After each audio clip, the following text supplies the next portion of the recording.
एक वृद्ध व्यक्ति ट्रेन में सफर कर रहा था। संयोग से उसका डिब्बा पूरी तरह खाली था। कुछ देर बाद 8-10 युवक उस कोच में आए और शोर शराबा हंसी मजाक करने लगे। एक बोला चलो जंजीर खींच देते हैं। दूसरा बोला यहाँ लिखा है 500 रुपये जुर्माना और 6 महीने की कैद। हंसी मजाक करने लगे। एक बोला चलो जंजीर खींच देते हैं। दूसरा बोला यहाँ लिखा है 500 रुपये जुर्माना और 6 महीने की कैद। तीसरा हंसते हुए बोला इतने लोग हैं, चंदा करके 500 दे देंगे। चंदा हुआ 500 की जगह 1200 रुपये इकट्ठा हो गए। 3 नोट 200 के, 2 नोट 50 के और बाकी 100 के। पैसे पहले लड़के की जेब में डाल दिए गए। फिर तीसरा बोला जंजीर खींचते हैं, अगर कोई पूछेगा तो कह देंगे बूढ़े ने खींची है, न जुर्माना देना पड़ेगा न सजा। वृद्ध ने हाथ जोड़कर कहा बेटा मैंने तुम्हारा क्या बिगाड़ा है, मुझे क्यों फंसा रहे हो? लेकिन किसी ने नहीं सुना। जंजीर खींच दी गई। कुछ ही देर में टीटी और सिपाही आए। सभी लड़के एक साथ बोले बूढ़े ने जंजीर खींची है। टीटी ने डांटते हुए कहा शर्म नहीं आती इस उम्र में ऐसी हरकत? साहब जंजीर मैंने खींची है लेकिन मजबूरी में। टीटी बोला कैसी मजबूरी? वृद्ध ने कहा मेरे पास कुल 1200 रुपये थे। इन लड़कों ने मुझसे छीन लिए। पैसे इस पहले लड़के की जेब में हैं। 3 नोट 200 के, 2 नोट 50 के और बाकी 100 के। टीटी चौंक गया। उसने सिपाही से कहा तलाशी लो। तलाशी ली गई। ठीक 1200 रुपए उसी लड़के की जेब से मिले। पैसे वृद्ध को लौटा दिए गए और सभी लड़कों को अगले स्टेशन पर पुलिस के हवाले कर दिया गया। जाते जाते एक लड़के ने गुस्से से वृद्ध को घूरा।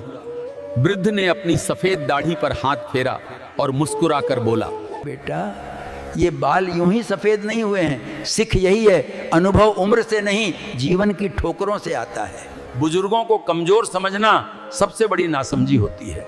मेरी बात अच्छी लगी हो सब्सक्राइब करके कमेंट में जय श्री राम जरूर लिखें। एक राजा के पास एक बकरा था। राजा ने घोषणा की जो कोई इस बकरे को जंगल में चराकर तृप्त कर देगा उसे मैं आधा राज्य दूंगा, पर परीक्षा मैं खुद करूंगा। बहुत लोग आए, सारे दिन बकरे को घास खिलाते रहे। शाम को दरबार में लाए। राजा ने बकरे के सामने थोड़ी सी हरी घास रखी और बकरा फिर खाने लगा। राजा बोला इसका पेट भरा नहीं है, सब असफल हो गए। एक विद्वान ब्राह्मण आया, वो बकरे को जंगल ले गया, पर जब भी बकरा घास खाने जाता वो उसे लकड़ी से रोक देता।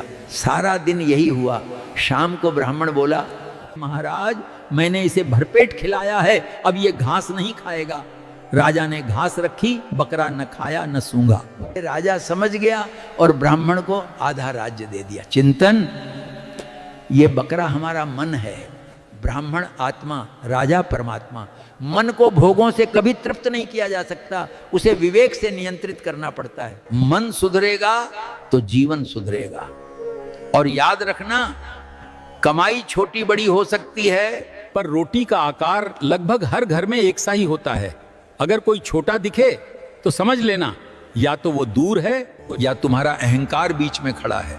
मेरी बात अच्छी लगी हो सब्सक्राइब करके कमेंट में जय श्री राम जरूर लिखें। एक ब्राह्मण को कहीं यजमानी में एक भैंस मिली। भैंस लेकर वो पैदल ही अपने घर की ओर चल पड़ा। रास्ता सुनसान था, चारों ओर सन्नाटा फैला हुआ। बीच रास्ते में अचानक एक चोर सामने आ गया। हाथ में मोटा डंडा, शरीर से मजबूत और आंखों में लालच। चोर ने गरज कर कहा क्यों ब्राह्मण देवता, आज तो बड़ी यजमानी मिली है, लेकिन ये भैंस अब मेरे साथ जाएगी।